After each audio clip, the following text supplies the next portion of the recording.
જય મે મિત્રો, આજે આપણે નવું ચેપ્ટર લઈ રહ્યા છીએ કોન્ટ્રાક્ટ અકાઉન્ટ.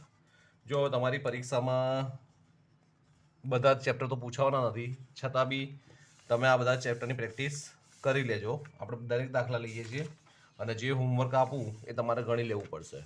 જો હોમવર્ક નહીં કરો તો કશું ખબર પડશે નહીં. તો આજે આપણે એક નવું ચેપ્ટર લઈ રહ્યા છીએ કોન્ટ્રાક્ટ અકાઉન્ટ. કોઈને આપણે કામ આપીએ એક વન ટાઈપ ઓફ કોન્ટ્રાક્ટ કહેવાય કે ભાઈ તમારે આ કામ મને પતાવીને આપવાનું છે. તો એ કોન્ટ્રાક્ટ અકાઉન્ટ આપણે લઈ રહ્યા છીએ આજે.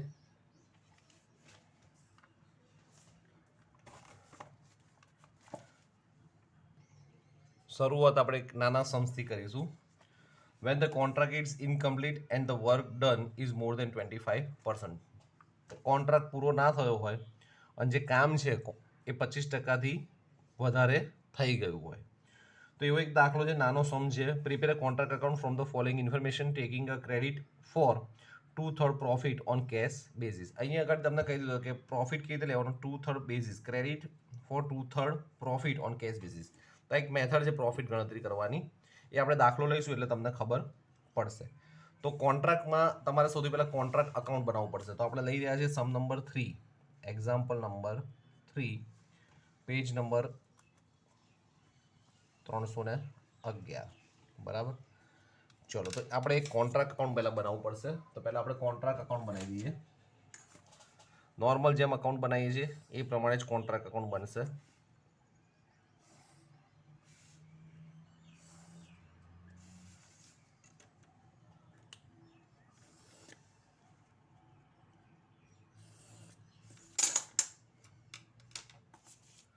તો આ થઈ ગયું આપણું કોન્ટ્રાક્ટ અકાઉન્ટ.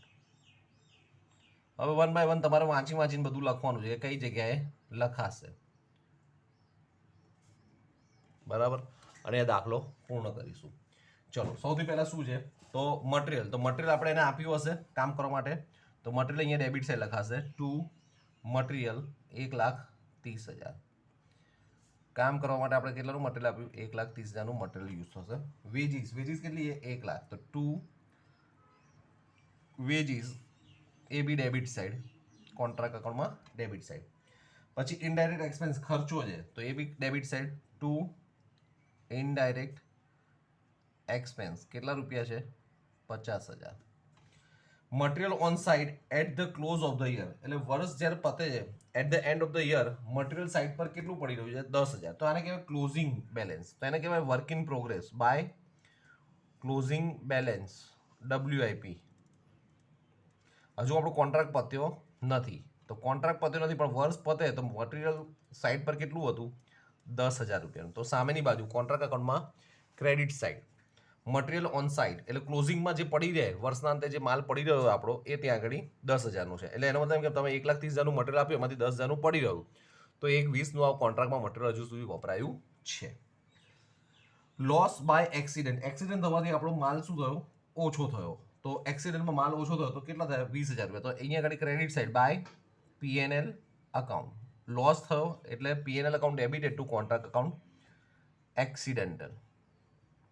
તો એક્સિડન્ટ લોસ કેટલાનો છે, 20,000નો. કેટલાનો છે, 20,000. ચલો, ત્યારબાદ શું છે, અનસર્ટિફાઈડ વર્ક. એટલે અનસર્ટિફાઈડ વર્ક એટલે તમે કોન્ટ્રાક્ટ રાખ્યો છે, બરાબર. ધારો કે મેં કોઈ બિલ્ડિંગ બનાવવાનો કોન્ટ્રાક્ટ રાખ્યો છે. હવે મારું building at the end of the year, દર વર્ષના અંતે હું જોતો હોઉં કે કેટલું કામ પતી ગયું છે.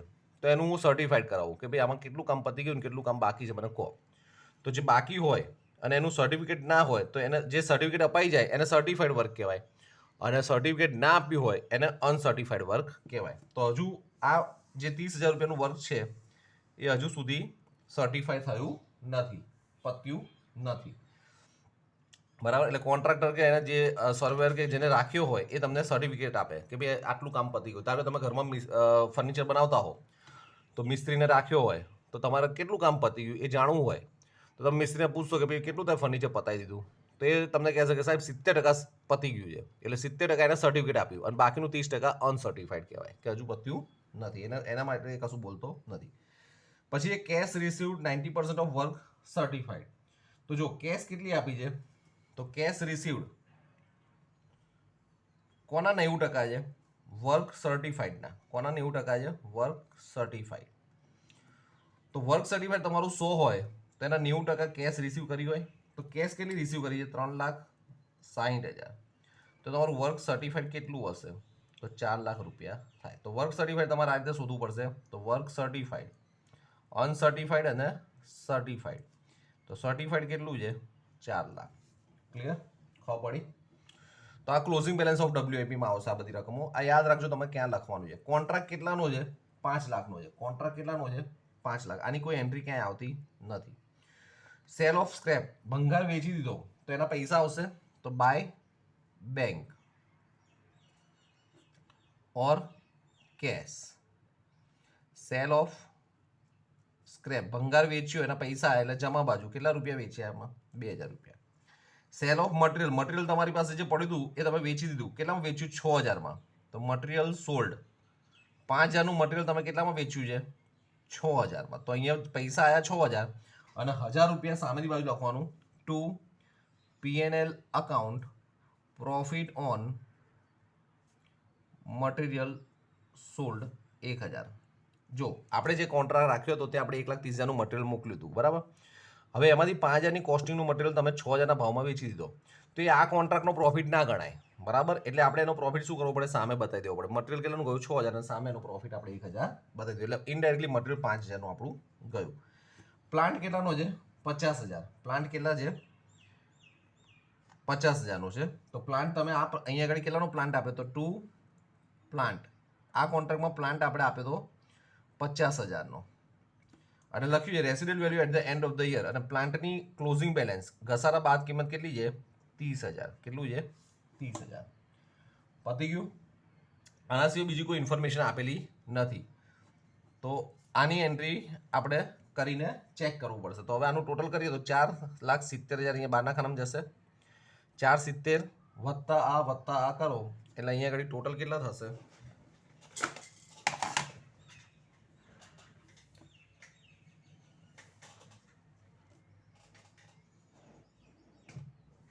4,70,000. ચલો 4,70,000 પ્લસ 6,000 પ્લસ 2,000 પ્લસ 20,000 એટલે 4,98,000 થયા. તો આ કોન્ટ્રાક્ટમાં ટોટલ 4,98,000માંથી ખર્ચો કેટલો થયો?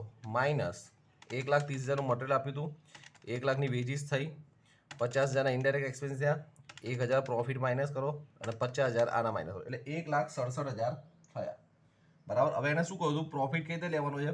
તો 2/3 બેઝિસ. 2/3 બેઝિસ યાદ રાખજો. આ તો 2 P&L અકાઉન્ટ અને અહીંયા 2 WIP અકાઉન્ટ. પ્રોફિટ કેટલો લેવાનો છે? તો પ્રોફિટ તમારો કેટલો આવ્યો? 1,67,000 ડિફરન્સ આવ્યો. એના 2/3 બેઝિસ, કેશ બેઝિસ. તો કેશ કેટલી રિસીવ થઈ હતી? 90% થઈ હતી વર્ક સર્ટિફાઈડના. તો 90/100. આ સૂત્ર યાદ રાખજો તમારે. આ એક સૂત્ર છે કે શું સૂત્ર છે? પ્રોફિટ ઇન્ટુ 2/3 ઇન્ટુ આ સૂત્ર રાખજો. P&Lમાં profit transfer to P&L account. એના માટે શું સૂત્ર છે? તો પ્રોફિટ ઇન્ટુ 2/3 કયું હતું? 2/3 into cash received divide by work certified. તો જો કેશ રિસીવડ કેટલી છે? 3,60,000. વર્ક સર્ટિફાઈડ કેટલું છે? 4 લાખ. એટલે 90/100 બી કરી શકો. તો 1,67,000 ગુણ્યા 2/3 ગુણ્યા 90/100 તો આવશે 1,02,000. તો 1,02,000 પ્રોફિટ આવ્યો જે વર્ક સર્ટિફાઈડ છે એના. એટલે તમને જે કેશ રિસીવ કરી હતી ને ટોટલ એમાંથી એમાંનો જે પ્રોફિટ છે એ વર્ક સર્ટિફાઈડ P&Lમાં ટ્રાન્સફર થશે અને હજુ સુધી જે કામ પત્યું નથી એની અંદરનો પ્રોફિટ હજુ WIPમાં જ રહેશે. તો બાકીનો પ્રોફિટ WIPમાં રહેશે. એટલે 1,67,000માંથી 1,02,000 તમે ટ્રાન્સફર કરી દીધા એટલે વધ્યા કેટલા? માઇનસ 1,67,000. તો 66,800 એ WIPમાં પ્રોફિટ પડી રહેશે. ક્લિયર? તો પ્રોફિટ રિઝર્વ હજુ પડી રહેશે, એ હજુ યુઝ થશે નહીં. અને આટલો પ્રોફિટ આપણે ટ્રાન્સફર કરી દેવાનો. તો ટોટલ આપણો પ્રોફિટ 1,67,000 થયો. એમાંથી P&Lમાં ટ્રાન્સફર કર્યો 1,02,000 અને બાકીનો પ્રોફિટ WIPમાં પડી રહેશે. Clear friends? ખબર પડી? તો આ કોન્ટ્રાક્ટ અકાઉન્ટ છે. કોન્ટ્રાક્ટ અકાઉન્ટમાં આપણે કોન્ટ્રાક્ટ રાખવાનો છે. એટલે જે ખર્ચા થશે બધા ડેબિટ સાઈડ, જે વસ્તુ આવશે અથવા જશે એ બધું ક્રેડિટ સાઈડ. ક્લિયર? ખબર પડી? આના જેવો એક બીજો દાખલો લઈએ આપણે, બરાબર. જય અંબે મિત્રો.